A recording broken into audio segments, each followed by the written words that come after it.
बहुत समय पहले की बात है। कासगंज नामक एक सुंदर सा गांव हुआ करता था। उस गांव में एक लकड़हारा रहता था जिसका नाम रामू था। रामू बहुत ही ईमानदार और मेहनती था। वह हमेशा अपने काम से खुश रहता था। उसके पास ज्यादा पैसे नहीं थे, लेकिन वह अपनी जिंदगी से संतुष्ट था। रामू के परिवार में उसकी पत्नी और उसके 2 बच्चे थे। रामू सेठ लालचंद के यहाँ लकड़ी काटने का काम करता था और लकड़ी काटने के बदले में सेठ लालचंद रामू को पैसे देता था, जिससे रामू और उसके परिवार का जीवन व्यापन होता था। सुमन, मैं काम पर जा रहा हूँ। आज बहुत देर हो गया है, तो तुम बच्चों को स्कूल छोड़ आना। जी, स्कूल तो मैं छोड़ आऊंगी, लेकिन मोनू और चिंकी पिछले 2 दिन से कह रहे हैं कि उनके स्कूल की टीचर स्कूल की फीस मंगा रही है। हाँ, तो जाकर दे आओ ना स्कूल की फीस। अजी कहाँ से दूं? आप जो पगार लाते हैं उसमें मुश्किल से तो घर चल पाता है। अब उतनी सी तनख्वाह में मैं बच्चों की फीस का इंतजाम कैसे करूं? अजी मैं एक बात आपको साफ साफ कह देती हूँ, आप सेठ लालचंद जी से पगार बढ़ाने की बात कहिए। दिन पर दिन खर्च बढ़ता जा रहा है। बाजार में अगर सब्जी लेने निकलो तो सब्जियों के दाम आसमान छू रहे हैं, और बच्चों की पढ़ाई का खर्चा, घर का खर्चा, अब इतनी कम तनख्वाह में कैसे गुजारा होगा? ठीक है, मैं आज ही सेठ जी से थोड़ा पगार बढ़ाने की बात करता हूँ। इतना कहकर रामू काम पर चला जाता है।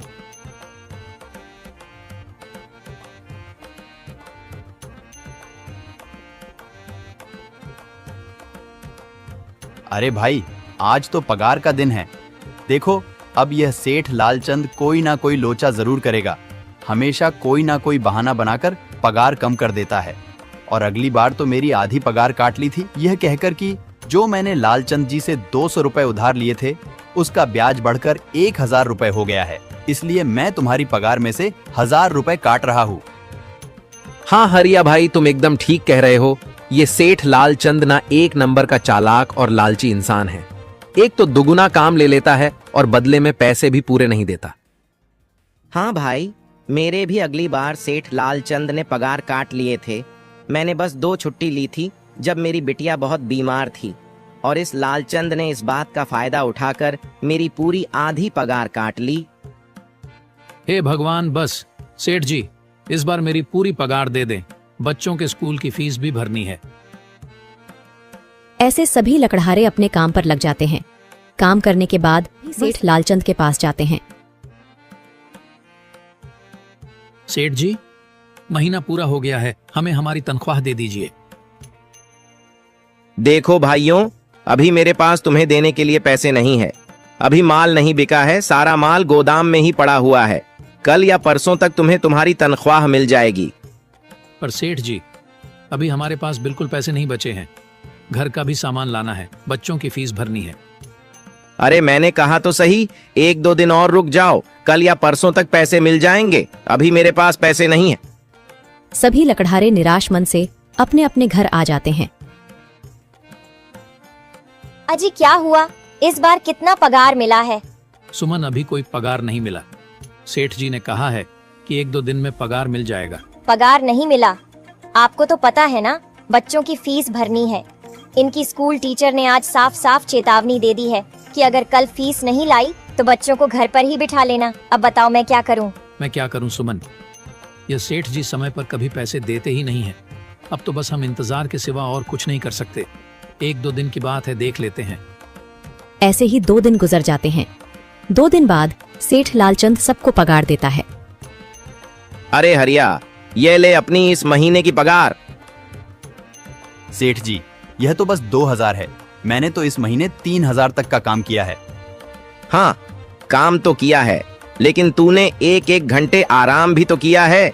ये पैसे उसी आराम के कांटे हैं। पर सेठ जी, आपने तो कहा था 8 घंटे काम के महीने में 3000 मिलेंगे, और मैंने तो 8 घंटे काम किया और 1 घंटे आराम। देख हरिया, मुझे ज्यादा हिसाब किताब ना समझा। ये 2000 रख, अगर चाहिए तो, और अगर नहीं चाहिए तो कहीं और काम ढूंढ ले। बेचारे हरिया के पास उन पैसे को लेने की सिवाय और कोई रास्ता नहीं था। हरिया चुपचाप वह पैसे रख लेता है। रामू, ये लो तुम्हारे 2500 रुपए।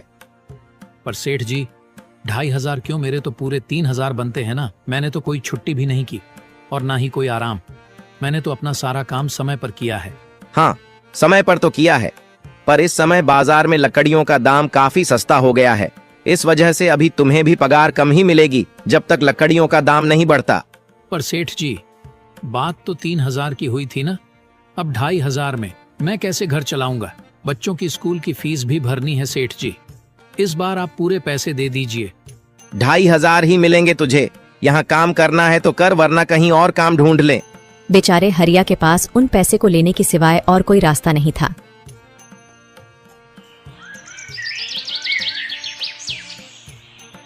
अरे भाई, यह सेठ लालचंद एक नंबर का बेईमान इंसान है।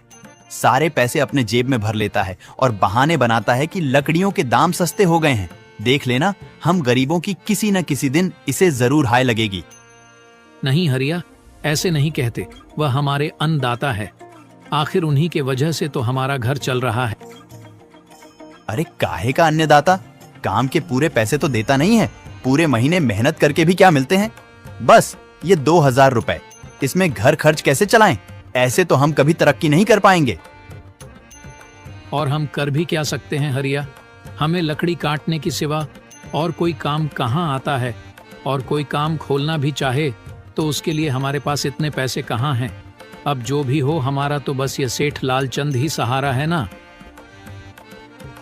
कुछ देर बातें करने के बाद अपने घर की ओर निकल पड़ते हैं। जी आ गए आप। कितनी पगार मिला है? सुमन, इस बार सेठ जी ने बस 2,500 रुपए ही दिए हैं। बस 2,000? इतने में कैसे घर चलाएंगे? बच्चों की फीस में ही 1,000 रुपए निकल जाएंगे। फिर 1,500 में क्या क्या करेंगे? अब मैं क्या कहूँ सुमन, अब तुम्हें इसी में ही गुजारा करना होगा। तुम सबसे पहले बच्चों की फीस भर देना, इसके बाद बाकी का मैं देखता हूँ। अजी आप क्या देख लोगे? सेठ जी से पूरे पैसे तो मांगे नहीं गए आपसे? नहीं सुमन, मैंने सेठ जी से पैसों के लिए कहा था, पर सेठ जी ने साफ इनकार कर दिया और कहा, यह लेना है तो लो, वरना कहीं और काम ढूंढ सकते हो। मैं सोच रहा हूं कि लकड़ी काटने के बाद मैं कहीं और भी काम ढूंढ लूं। सेठ जी के यहां से काम करने के बाद मैं दूसरी जगह पर काम किया करूंगा, इससे कुछ ज्यादा आमदनी हो जाएगी। आज ही मैं सेठ जी के यहां पर काम करने के बाद और भी जगह काम ढूंढने जाऊंगा। इतना कहकर रामू काम पर निकल जाता है और जैसा कि रामू ने कहा था, वह लालचंद के यहाँ काम करने के बाद काम की तलाश में निकल जाता है। रामू पूरे गांव में काम ढूंढता है, दुकानों दुकानों पर जाकर लोगों से काम मांगता है, मगर हर जगह रामू को केवल निराशा ही हाथ लगती है। अंत में थक हार कर रामू वापस जाने लगता है। तभी वह देखता है कि अचानक बहुत सारे भैंसों का झुंड उसकी तरफ दौड़े आ रहा है। यह देखकर रामू बहुत डर जाता है। वह इधर उधर देखता है तो उसे एक गुफा दिखती है और वह गुफा में जाकर छुप जाता है। जब भैंसों का झुंड वहां से निकल जाता है तब रामू की जान में जान आती है। हे भगवान, आज तो बाल बाल बच गया मैं, वरना आज तो मैं इन भैंसों के पैरों तलों तो कुचला ही जाता। पर यह मैं कहाँ आ गया? रामू यह सब सोच ही रहा था कि तभी उसकी नजर गुफा में रखी एक टोकरी पर जाती है। रामू उस टोकरी के पास जाता है। ये कैसी गुफा है? ये कैसी टोकरी यहाँ पड़ी है? इसे मैं घर ले जाता हूँ, सामान रखने के काम आ जाएगी। रामू जैसे ही उस टोकरी को हाथ लगाता है, गुफा में से एक आवाज आती है, रुक जाओ, इसे छूने की कोशिश मत करो। यह आवाज सुनकर रामू एकदम पीछे हट जाता है। तभी गुफा में एक जिन्न प्रकट हो जाता है और वह रामू से कहता है, कौन हो तुम और मेरी गुफा में क्या कर रहे हो? मुझे माफ करना, आप जो भी हो। कुछ भैंसों का झुंड मेरे पीछे पड़ गया था और उनसे बचने के लिए मैं इस गुफा में आकर छिप गया और फिर मेरी नजर इस टोकरी पर गई। माफ कीजिए, मुझे लगा यहाँ कोई नहीं है तो यह टोकरी किसी की नहीं होगी, इसलिए मैंने इसे छुआ। रामू, तुम्हें डरने की जरूरत नहीं है। मैं तुम्हारे बारे में सब जानता हूँ। मेरी नजर एक बार भी जिस पर पड़ जाती है, मैं उसका इतिहास अपनी खुली आंखों से देख सकता हूँ। पर आप है कौन और आप इतने विचित्र क्यों दिखाई पड़ रहे हैं? आप अपना परिचय दीजिए। कौन है आप? मैं एक जिन हूं और मैं कई सालों से इस गुफा की रक्षा कर रहा हूं। यह गुफा मेरे पूर्वजों की है। इस गुफा में केवल वही इंसान घुस सकता है जिसका मन बिल्कुल पवित्र हो। अगर तुम अपवित्र होते तो तुम इस गुफा में कभी नहीं घुस पाते। तुम एक सच्चे इंसान हो, इसलिए तुम इस गुफा में घुस पाए और इस टोकरी को छू पाए। अब तुमने इस टोकरी को छुआ है तो यह टोकरी तुम्हारी हुई। नहीं, मुझे ये टोकरी नहीं चाहिए, मैं तो बस देख रहा था। डरो मत रामू, तुम ये टोकरी ले जाओ। ये कोई साधारण टोकरी नहीं है, बल्कि यह जादुई टोकरी है। जादुई टोकरी? क्या यह वही जादुई टोकरी है जिसके बारे में हमारी दादी कहानी सुनाई करती थी कि किसी गांव में एक जादुई टोकरी हुआ करती थी और वह सबकी इच्छाएं पूरी करती थी? हाँ रामू, ये वही जादुई टोकरी है। अब तुम इस टोकरी के मालिक हो। तुम इसके इस्तेमाल से अपनी स्थिति सुधार सकते हो, पर याद रखना, तुम जो भी वस्तु इस टोकरी में एक बार डालोगे, वह चीज ही तुम्हें बार बार इस टोकरी में डालनी होगी। इसके अलावा तुम और दूसरी कोई चीज इस टोकरी में नहीं डाल सकते। अगर तुमने ऐसा किया तो इसका परिणाम तुम्हें ही भुगतना होगा। मेरी इस बात को हमेशा ध्यान में रखना और सोच समझकर बिना लालच किए इस टोकरी में वह ही सामान रखना जिसकी तुम्हें जरूरत हो। रामू टोकरी को लेकर घर आ जाता है। सुमन, ये देखो, ये मैं क्या लेकर आया हूँ। क्या लाए हो आप? बस ये एक टोकरी। सबसे पहले यह बताइए, आप तो काम की तलाश में गए थे ना, तो कोई दूसरा काम मिला कि नहीं? नहीं। अरे सुमन, मेरी पूरी बात तो सुनो। ये कोई ऐसी वैसी टोकरी नहीं है, बल्कि ये एक जादुई टोकरी है। रामू सुमन को वह सारी घटना के बारे में बताता है जो उसके साथ हुई। अच्छा, तो आपका कहने का मतलब है कि इस टोकरी में हमें कोई ऐसी चीज डालनी होगी जिसकी हमें सबसे ज्यादा जरूरत हो। हाँ सुमन, हमें सोच समझकर ही इसमें कोई चीज डालनी होगी। रामू थोड़ी देर सोचता है, फिर उसका ध्यान उन लकड़ियों पर जाता है जो एक बार उसने सुमन को रखने को दी थी। सुमन, तुम्हें याद है, एक बार मैं जंगलों में लकड़ियां काटने गया था तो मुझे एक चंदन की लकड़ी मिली थी और वह मैंने तुम्हें लाकर दे दी थी। हाँ, दी तो थी। तो तुम उस लकड़ी को ले आओ। हम उस चंदन की लकड़ी को ही इसमें डालेंगे और उस लकड़ी से अपना एक व्यापार शुरू करेंगे। सुमन चंदन की लकड़ी को ले आती है और उसे टोकरी में डाल देती है। वह जैसे ही चंदन की लकड़ी उस टोकरी में डालते हैं, उसमें कई सारी लकड़ियां आ जाती हैं। अरे वह, यह तो चमत्कार ही हो गया। ये देखिए, कितनी सारी चंदन की लकड़ियां हो गई। अगर आप इसको बेचेंगे तो इससे काफी अच्छे पैसे मिलेंगे। हाँ राधा, मैं कल सुबह बाजार जाकर इनको बेच आऊंगा और जो पैसे मिलेंगे उससे हम अपने मोनू और चिंकी के स्कूल की फीस भर देंगे और बाकी बचे पैसों को संभाल कर रख लेंगे। अगले दिन रामू लालचंद सेठ के यहाँ काम पर न जाकर चंदन की लकड़ियों को बेचने के लिए बाजार की ओर निकल पड़ता है।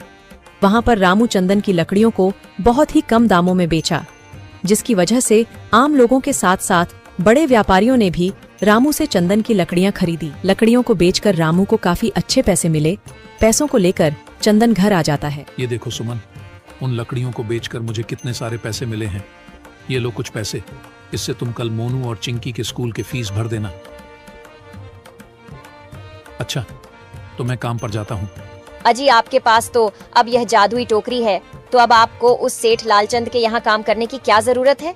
हाँ सुमन, मैं सेठ लालचंद जी के यहाँ काम पर नहीं जा रहा, बल्कि मैं तो वहाँ पर जो काम कर रहे बाकी के लकड़हारे हैं उन्हें ये खुशी की खबर देने जा रहा हूँ, क्योंकि सेठ लालचंद जी से मेरे साथ साथ वह लकड़हारे भी बहुत परेशान थे।